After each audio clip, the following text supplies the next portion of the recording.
အားလုံးပဲမင်္ဂလာပါတော်တော်များများက comment တွေမှာ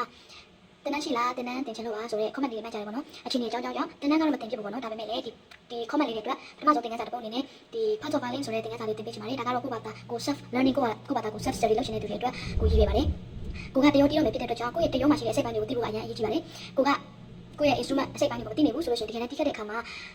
လိုအပ်ချက်တွေရှိလာတဲ့အခါကျလို့ရှိရင်ကိုကလွယ်လွယ်နဲ့သူများတင်ပေးတဲ့အခါမှာနားမလည်ဘဲနဲ့ဖြစ်နေတတ်ပါတယ်ဒါကြောင့်ကိုယ့်ရဲ့ part of violence ကိုသိဖို့အရင်အရေးကြီးပါတယ်လို့ပထမဆုံးအနေနဲ့တရောမှာပါတဲ့အစိတ်ပိုင်းပထမဆုံးအထိတ်ဆုံးကနေမြင်တွေ့နေရတဲ့အစိတ်ပိုင်းတစ်ခုကတော့ scroll လို့ခေါ်တဲ့ဥကောင်းထိတ်ခွန်လေးပေါ့နော်အဲ့ဒါဥကောင်းထိတ်ကလေးကိုခေါ်ပါတယ်ဒီ scroll ကလည်းသိဖို့အရင်ရေးကြည့်ပါတယ်ဘာလို့လဲဆိုလို့ရှိရင်တရောကိုက position တစ်ခုအနေနဲ့ကိုင်လိုက်ပြီဆိုရင်ဒီ scroll နဲ့ကိုယ့်ရဲ့ body ရဲ့အစိတ်ပိုင်းတစ်ခုနဲ့ကတော့ပြီးတော့တန်းနေလို့ဆိုတော့ဒါ scroll ကိုသိတာကိုအရင်ရေးကြည့်ပါတယ်ဒါကို scroll လို့ခေါ်ပါတယ် scroll ကနေဆက်ပြီးတော့တောင်းမယ်ဆိုလို့ရှိရင်မြန်မာလူကတော့နေရွက်လေးလို့ခေါ်ပါတယ်နေရွက်ဆိုပြီးတော့ခေါ်ကြတယ်ဒါပေမဲ့တရောမှာတော့ဒီကောင်ကို peg ဆိုပြီးတော့ခေါ်ပါတယ် peg လို့ခေါ်ပါတယ် peg ပြီးတော့သူ့ရဲ့ပြင်းထဲမှာရှိနေတဲ့အတွင်းထဲမှာ peg တွေအကျိုးတွေကိုအတွင်းထဲမှာထည့်ပြီးတော့တင်ထားတဲ့အစိတ်ပိုင်းလေးကိုတော့ peg box လို့ခေါ်ပါတယ် peg box ကနေဆက်ပြီးတော့သွားမယ်ဆိုလို့ရှိရင်ဒီတရောရဲ့ခန္ဓာကိုယ်အလယ်ပိုင်းပေါ့နော်ဒီအလယ်ပိုင်းကိုလူရဲ့ခန္ဓာကိုယ်မှာဆိုရင်တော့ level လို့ခေါ်တယ်တရောမှာလည်းအဲ့လိုပါပဲ neck ဆိုပြီးတော့ခေါ်ပါတယ်တရောရဲ့ neck ပေါ့နော်ပြီးလို့ရှိရင်ဆက်ပြီးတော့သွားမယ်ဆိုလို့ရှိရင်ဒီတရောရဲ့ခန္ဓာကိုယ်အစိတ်ပိုင်းတစ်ခုလုံးကိုတော့ဒါကတော့ body လို့ခေါ်ပါတယ် body မှာလည်းတရောရဲ့အရှိအစိုက်ကို front လို့ခေါ်ပြီးတော့အနောက်ကို back လို့ခေါ်ပါတယ်အဲ့ဒါကလည်းအရေးကြီးပါတယ်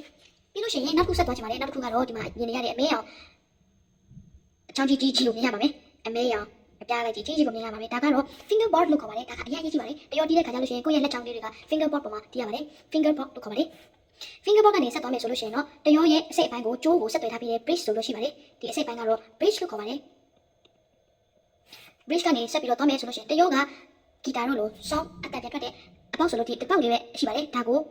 F hole လို့ခေါ်ပါတယ် F ပုံစံတင်နေတာ F တင်နေတာပုံစံရှိတဲ့အပေါက်ကလေးတစ်ပေါက်ဖြစ်ပါတယ် F hole ကနေသွားပြီဆိုလို့ရှိရင်ဒီမှာအရင်ရေးကြည့်တဲ့အမေအောင် chin rest လို့ခေါ်ပါတယ်ဒီ chin rest ကကိုယ့်ရဲ့တရောစတီးပြီဆိုလို့ရှိရင်ကိုယ့်ရဲ့ music ကိုဒီ chin rest ပေါ်မှာတင်ရပါတယ်အရင်ရေးကြည့်တဲ့အစိတ်ပိုင်းမှာ chin rest ကိုတင်ထားဖို့လိုပါတယ်ပြီးလို့ရှိရင်ဒီမှာ fine tuner လို့ခေါ်တဲ့ adjuster ဆိုတာရှိပါတယ်ဒီ adjuster ကတော့peg လိုပဲကြိုးညှိတဲ့အခါမှာအသုံးပြုပါတယ်ဒါပေမဲ့သူက peg လိုကြိုးညှိတဲ့အခါမှာအစိတ်ပိုင်းကြိုးနေနည်းနည်းလေးစောင်းနေတဲ့ဟာမျိုးတွေမှာပဲညှိပြီးတော့သုံးတဲ့ကျုံးလုပ်တဲ့ tuner လေးဖြစ်ပါတယ်သူကတော့ကြိုးရန်ရော့နေတာမျိုးတို့ကြိုးရန်တင်းနေတာကိုရှော့ချင်တာဆိုတော့ဒီဥစ္စာနဲ့သုံးလို့မရပါဘူးသူကတော့နည်းနည်းလေးညှိချင်တဲ့အရာတွေမှာသုံးလို့ရတဲ့ adjuster ပါ adjuster ကနေဒီအမဲအစိတ်ပိုင်းလေးကိုတော့ tail piece လို့ခေါ်ပါတယ် tail piece လို့ခေါ်ပါတယ် tail piece ရဲ့အနောက်ဆုံးမှာတော့ end pin ဆိုပြီးလို့ရှိပါတယ်ဒီကောင်လေးကို end pin လို့ခေါ်ပါတယ် end pin or end button လို့လည်းခေါ်ပါတယ်ဒါကတော့တရောရဲ့အစိတ်ပိုင်းတွေကိုဖော်ပြတာပါဒါဖြစ်ပါတယ်အနေငယ်တော့ရှုပ်နေတာရှိပါလိမ့်မယ်ဒါကိုတော့ comment box လေးမှာလာပြီးတော့ပို့ပြီးတော့သိချင်ပေးလို့ရပါတယ်အားလုံးကိုကျေးဇူးတင်ပါတယ်